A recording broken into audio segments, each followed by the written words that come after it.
ایک دفعہ کا ذکر ہے کہ ایک دور دراز اور وسیع و عریض بادشاہت میں ایک بادشاہ حکومت کرتا تھا جس کا نام سالار تھا۔ بادشاہ سالار کی 100 سے زائد بیویاں تھیں۔ اس کی حکومت 4 بڑے عظموں تک پھیلی ہوئی تھی۔ وہ انتہائی ظالم انسان تھا۔ وہ ہوس اور شان و شوکت کی خواہش میں اندھا ہو کر ایک کے بعد ایک بادشاہت فتح کرتا اور وہاں کی خوبصورت خواتین کو قیدی بنا کر ان سے شادی کر لیتا۔ اگر کوئی خاتون اس سے شادی سے انکار کرتی تو بادشاہ اسے اور اس کے پورے خاندان کو عبرتناک سزا دیتا۔ بادشاہ سالار کی 200 سے زائد بیٹیاں تھیں، لیکن ان سب میں ایک نہایت حسین شہزادی طیبہ تھی۔ اس کی گردن پر چاند کا ایک خوبصورت نشان تھا اور وہ غیر معمولی حسن رکھتی تھی۔ جب بھی وہ اپنی سہیلیوں کے ساتھ سلطنت کے بازاروں سے گزرتی تو لوگ اسے دیکھتے رہ جاتے۔ شہزادی طیبہ کی والدہ خدیجہ سے بادشاہ نے تہران فتح کرنے کے دوران نکاح کیا تھا، لیکن چونکہ بادشاہ کی بے شمار بیویاں تھیں، اکثر جب وہ سلطنت کے بازاروں سے گزرتا تو اسے یہ بھی معلوم نہ ہوتا کہ وہ اپنی ہی اولاد کے قریب سے گزر رہا ہے۔ بادشاہ کا کوئی بیٹا نہ تھا۔ اب بادشاہ کی عمر بڑھتی جا رہی تھی اور اسے اپنی اس عظیم الشان سلطنت کے لیے ایک وارث کی ضرورت تھی۔ چنانچہ بادشاہ نے اپنے سب سے وفادار مگر مکار وزیر سے مشورہ کیا۔ وزیر نے کہا، بادشاہ سلامت، اس سلطنت کے جنوب میں پہاڑوں کے درمیان ایک غار میں ایک جادوگرنی رہتی ہے۔ وہ ضرور اس سلسلے میں ہماری مدد کرے گی۔ چنانچہ بادشاہ بنا وقت ضائع کیے غار کی طرف روانہ ہوا۔ وہ پتھریلے اور ویران راستوں سے گزرتا ہوا 2 دن کے طویل سفر کے بعد غار تک پہنچا۔ جب وہ غار میں داخل ہوا تو اس نے دیکھا کہ جادوگرنی ایک منتر پڑھ رہی تھی۔ Rise and obey my call. جیسے ہی اس نے بادشاہ کو دیکھا وہ کھڑی ہو گئی۔ وہ بادشاہ کے ظلم سے اچھی طرح واقف تھی۔ اس نے ڈرتے ہوئے پوچھا، بادشاہ سلامت، حکم فرمائیے، میں آپ کی کیا خدمت کر سکتی ہوں؟ وزیر نے اسے ساری صورتحال سے آگاہ کیا۔ جادوگرنی نے اپنی آنکھیں بند کی اور ایک منتر پڑھا۔ پھر اس نے آنکھیں کھولی اور بولی، بادشاہ سلامت، میں نے اس سلطنت کی تمام عورتوں کو دیکھا ہے، لیکن اگلے 2 سال تک کسی عورت کی قسمت میں بیٹا نہیں سوائے ایک لڑکی کے۔ اگر آپ اس سے شادی کر لیں تو یقیناً آپ کو اس سلطنت کے لیے وارث مل سکتا ہے۔ بادشاہ نے پوچھا، کون ہے وہ لڑکی؟ جادوگرنی نے جواب دیا، اس کی گردن پر چاند کا نشان ہے اور وہ اسی سلطنت میں موجود ہے۔ بادشاہ کے چہرے پر ایک شیطانی مسکراہٹ آئی۔ اس نے جادوگرنی کو بے شمار ہیرے جواہرات دیے اور خوشی خوشی محل کی جانب روانہ ہوا۔ محل پہنچتے ہی اس نے سپاہیوں کو حکم دیا، سلطنت کا کونا کونا چھان مارو اور اس لڑکی کو ڈھونڈ کر میرے سامنے پیش کرو۔ سپاہیوں نے پوری سلطنت میں ہر سمت شہزادی کی تلاش شروع کر دی۔ آخر کار وہ ایک گھر کے قریب پہنچے جہاں شہزادی طیبہ اپنی بھیڑوں کو کھانا کھلا رہی تھی۔ اچانک ایک سپاہی کی نظر اس کی گردن پر بنے چاند کے نشان پر پڑی۔ اس نے اونچی آواز میں کہا، بھائیو، مجھے لڑکی مل گئی۔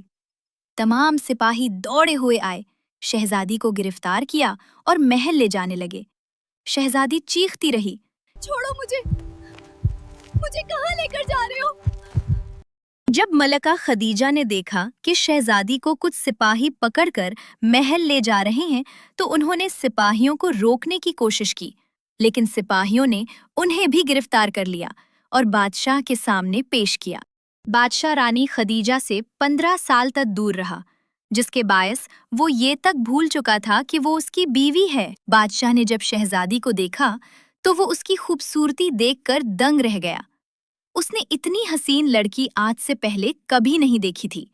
وہ ہنستا ہوا اپنے تخت سے اٹھا اور شہزادی کے پاس آ کر اسے شادی کی پیشکش کی۔ یہ سنتے ہی شہزادی اور ملکہ کے پیروں تلے سے زمین نکل گئی۔ ملکہ خدیجہ بولی، ہرگز نہیں، میں اس شادی کی اجازت ہرگز نہیں دوں گی۔ یہ سننا تھا کہ ظالم بادشاہ غصے سے آگ بگولا ہو گیا۔ اس نے حکم دیا کہ کل ہی وہ شہزادی سے شادی کرے گا۔ और तब तक शहजादी और उसकी माँ को महल के एक कमरे में नजर बंद कर दिया। कमरे में शहजादी अपनी माँ से लिपट कर बहुत रोई। मलका ने शहजादी को प्यार किया और बोली, मेरी बेटी, तुम्हें यहाँ से जाना होगा, यहाँ से भाग जाओ। नहीं अम्मा, मैं आपको छोड़कर कहीं नहीं जाऊंगी। इस गुनाह को रोकने का सिर्फ यही रास्ता है। मेरी फिक्र ना करो, वरना सुबह तुम्हारा जालिम बाप तुमसे शादी कर लेगा। चुनांचे शहजादी ने आखिरी बार अपनी माँ को गले लगाया और महल की पिछली दीवार फलांग कर वहां से भाग गई। वो सारी रात भागती रही, यहाँ तक कि उसकी सांस फूलने लगी। थकन से निढाल होकर वो एक दरख्त के नीचे बैठ गई। उसे पता ही न चला कि कब उसकी आंख लग गई। दूसरी तरफ जब सुबह बादशाह कमरे में गया तो शहजादी को वहां ना पाकर वो गुस्से से पागल हो गया। उसने मलका को उसका जिम्मेदार ठहराते हुए उसे सजाए मौत सुना दी और सिपाहियों को हुक्म दिया, सल्तनत का कोना कोना छान मारो, मुझे हर हाल में वो लड़की चाहिए। सिपाही चारों तरफ फैल गए। वो घरों, पहाड़ों और जंगलों में शहजादी को तलाश करने निकल पड़े। जब सुबह शहजादी की आंख खुली तो उसने देखा कि बहुत से सिपाही वहां से गुजर रहे हैं। शहजादी घबरा गई और भागती भागती एक बाग के करीब पहुंची। उसने पीछे मुड़कर देखा तो सिपाही उसी तरफ आ रहे थे। वो जमीन पर बैठ गई और दुआ के लिए हाथ उठाकर रोते हुए बोली, अगर एक शहजादी का बाप उससे शादी करना चाहे और सिपाही उसे ढूंढ रहे हों तो शहजादी क्या करे। अचानक बाग में मौजूद एक बड़े से कद्दू से रोती हुई आवाज आई, तो शहजादी खुद को कद्दू के अंदर छुपा ले। शहजादी ने पीछे मुड़कर देखा तो एक बड़ा सा कद्दू खुला पड़ा था। वो फौरन उसके अंदर दाखिल हो गई और खुद को छुपा लिया। जब सिपाही वहां से चले गए तो शहजादी कद्दू से बाहर आई और आगे बढ़ने लगी। वो एक जंगल में दाखिल हो गई। वो जंगल की खारदार झाड़ियों से गुजर रही थी कि उसने घोड़ों की टापों की आवाज सुनी। वो रोने लगी और हिम्मत हार कर जमीन पर बैठ गई। रोते हुए उसने आसमान की तरफ देखा और कहा, अगर एक शहजादी का बाप उससे शादी करना चाहे और सिपाही उसका पीछा कर रहे हो तो शहजादी क्या उसके करे? पास वाले दरख्त से दर्द भरी आवाज आई, तो शहजादी खुद को दरख्त के सीने में छुपा ले। शहजादी ने देखा तो दरख्त का तना खुला हुआ था। वो फौरन उसके अंदर दाखिल हो गई और खुद को छुपा लिया। जब सिपाही वहां से आगे बढ़ गए तो शहजादी भी आगे चल पड़ी। वो कुछ ही दूर गई थी कि उसे दूसरी समत से सिपाही आते दिखाई दिए। वो फिर रोते हुए बोली, अगर शहजादी का बाप उससे शादी करना चाहे और सिपाही उसका पीछा कर रहे हो तो शहजादी क्या करे? अचानक शहजादी को फिर एक आवाज सुनाई दी। फिर शहजादी घने जंगल में छलांग लगा दी। शहजादी ने नीचे देखा तो वहां एक गहरा घना जंगल था। पीछे सिपाही और आगे घना और पुरअसरार जंगल। आखिर उसने हिम्मत करके जंगल में छलांग लगा दी।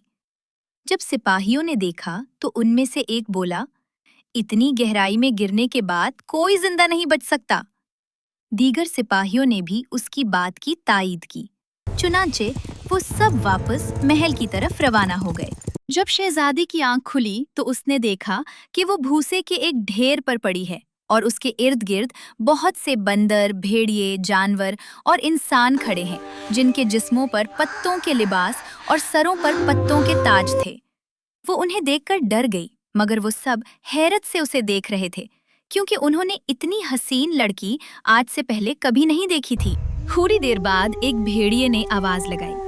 इस आवाज को सुनते ही सब ने अपनी गर्दनें झुका ली। उसने देखा कि एक खूबसूरत बग्गी आई जिसे 7 शेर खींच रहे थे और उसमें एक खूबसूरत नौजवान सवार था। वो कोई और नहीं बल्कि वहां का बादशाह इरफान था। वो अपनी शाही बगी से उतरा और वकार के साथ एक आलीशान तख्त पर जा बैठा। जंगल के बाशिंदों ने शहजादी को उसके सामने पेश किया। बादशाह सलामत, हमें ये लड़की जंगल में पड़ी मिली। हमें अंदेशा है कि ये कोई जासूस हो सकती है जो हमारी बस्ती को नुकसान पहुंचाना चाहती है। बादशाह इरफान एक नेक दिल मगर बारूब इंसान था। वो अपने तख्त से उठा और शहजादी की तरफ बढ़ने लगा। हर तरफ सन्नाटा छा गया। सब समझे कि अभी शहजादी को कत्ल कर दिया जाएगा। जैसे ही वो उसके करीब पहुंचा, शहजादी रोने लगी और उसे अपने साथ पेश आने वाला सारा माजरा सुनाने लगी। वो बोली, बादशाह सलामत, आप मेहरबानी करके मुझे यहाँ रहने दें, मैं आपके तमाम काम करूंगी। बादशाह मुस्कुराया और खामोशी से वापस चला गया। बादशाह का ये गैर मुतवक्की रवैया देखकर वहां मौजूद सब लोग हैरान रह गए। वक्त गुजरता गया और शहजादी जंगल में सबके साथ घुल मिलकर रहने लगी। सब लोग उससे बहुत प्यार करते। बादशाह भी शहजादी को चाहने लगा था। एक दिन जंगल में त्योहार के दौरान बादशाह ने शहजादी को शादी की पेशकश कर दी। शहजादी ने सोचा कि अब उसका कोई नहीं रहा और वो बादशाह की नेक सीरत से भी बहुत मुतासिर थी। चुनाचे उसने रजामंदी का इजहार किया। पूरा जंगल खुशियों से गूंज उठा। शहजादी तैयबा और बादशाह इरफान की धूमधाम से शादी हुई। जंगल के बाशिंदों ने रक्स किया और जानवरों और परिंदों ने भी जश्न मनाया। शादी का ये जश्न 1 हफ्ता तक जारी रहा। एक दिन शहजादी उदास बैठी थी। बादशाह ने उदासी की वजह पूछी तो उसने बताया कि उसे अपनी माँ की बहुत याद आ रही है। बादशाह ने कहा, बस इतनी सी बात, मैं अभी तुम्हें तुम्हारी माँ से मिलवाने ले चलता हूँ। शहजादी बोली, लेकिन मेरे बाबा हमें मार देंगे। बादशाह मुस्कुराया और बोला, जिस सल्तनत पर तुम्हारे बाबा कब्जा करके बैठे हैं, मैं उस सल्तनत का शहजादा हूँ। अब वक्त आ गया है अपनी बादशाहत वापस लेने का। भरोसा रखो मुझ पर, तुम्हें कुछ नहीं होने दूंगा। अगली सुबह बादशाह इरफान अपने लाओ लश्कर के साथ महल की तरफ रवाना हुआ। उसके लश्कर की तादाद इतनी ज्यादा थी कि महल के सिपाही दंग रह गए। महल के दरवाजे पर पहुंचकर उसने बादशाह से मिलने की ख्वाहिश जाहिर की। सिपाही अंदर गया और बादशाह को बताया, बादशाह सलामत, अमेज़न के जंगलात से एक बादशाह और उसके साथ बहुत से सिपाही आए हैं। बादशाह अब बिस्तरे मर्ग पर था और अपनी आखिरी सांसें ले रहा था। उसने कहा, उसे अंदर बिला लो। जब बादशाह इरफान अंदर आया तो बादशाह ने उसके साथ शहजादी तैयबा को देखा। वो गुस्से से मगर कमजोर आवाज में बोला, तुम्हारी इतनी जुर्रत कि तुम मेरी हुक्मादुली करके यहाँ से भाग जाओ। शहजादी रोने लगी और बोली, अगर एक शहजादी का बाप उससे शादी करना चाहता और सिपाही उसका पीछा करते तो शहजादी क्या करती? जब बादशाह को ये मालूम हुआ कि शहजादी तैयबा उसकी अपनी बेटी है तो वो सदमे से निढाल हो गया। क्या मैं अपनी ही बेटी से शादी करने जा रहा था? मुझे माफ कर दो मेरी बेटी। उसने शहजादी से अपने गुनाह की माफी मांगी। शहजादी ने अपनी माँ से मिलने की ख्वाहिश जाहिर की, जिस पर उसे पता चला कि उसकी माँ को फांसी दे दी गई थी। वो बहुत रोई। बादशाह ने उसके कदमों में गिरकर उससे माफी मांगी और अपना ताज उतारकर शहजादी के कदमों में रख दिया और एक लंबी सांस ली और उस दुनिया फानी से कूच कर गया। उसके बाद बादशाह इरफान ने तख्त संभाला। पूरी सल्तनत में खुशियां मनाई गई। लोग अपने नए बादशाह को देखकर बहुत खुश हुए। फिर शहजादी बादशाह इरफान के साथ अपनी माँ की कब्र पर गई और खूब रोई।